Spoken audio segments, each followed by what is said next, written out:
Ces pommes de terre ne sont pas du tout frites. Vous allez comprendre dans cette vidéo comment rendre délicieuses vos pommes de terre. Il ne suffit pas seulement de le cuire à la vapeur, les faire en frites, mais vous allez voir que vous pouvez opérer de la magie avec des ingrédients que vous avez sans doute déjà dans vos placards.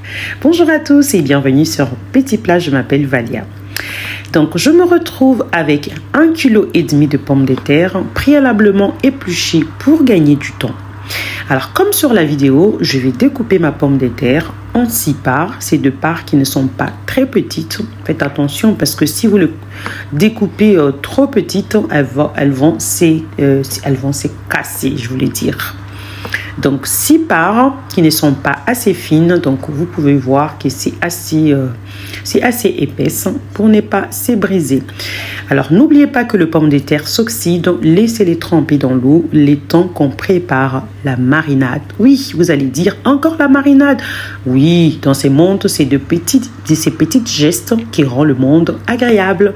Et pour nos pommes de terre, ça sera de l'huile, de l'ail, de l'oignon, de l'épice à l'italienne, du paprika fumé et du bouillon de légumes qui vont rendre nos pommes de terre juste divines. Divine. Vous remuez et voilà, ça donne ça comme texture. J'ai égoutter les pommes de terre, donc pas besoin d'utiliser un torchon pour les sécher. En sachant qu'elles vont être enfournées, on aura besoin des pommes de terre légèrement mouillées, donc n'utilisez pas un torchon pour le sécher. Versez la marinade par-dessus, mélangez les pommes de terre. Aussitôt fini, vous allez les disposer sur un plat à four tapissé d'un papier cuisson. Essayez en fait de ne pas les superposer car pendant le cuisson, on n'aura pas le temps de retourner toutes les pommes de terre. Je vais ensuite enfourner mes pommes de terre à 200 degrés. Je précise que c'est un four qui était au préalable préchauffé à 220. Je vais enfourner à 200 degrés pendant 40 minutes. Et voilà, la cuisson est finie et les pommes de terre sont prêtes. Ça sent super bon, c'est délicieuse.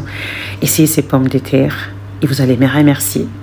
J'espère que la recette vous aura plu. Likez, partagez. On se voit à la prochaine.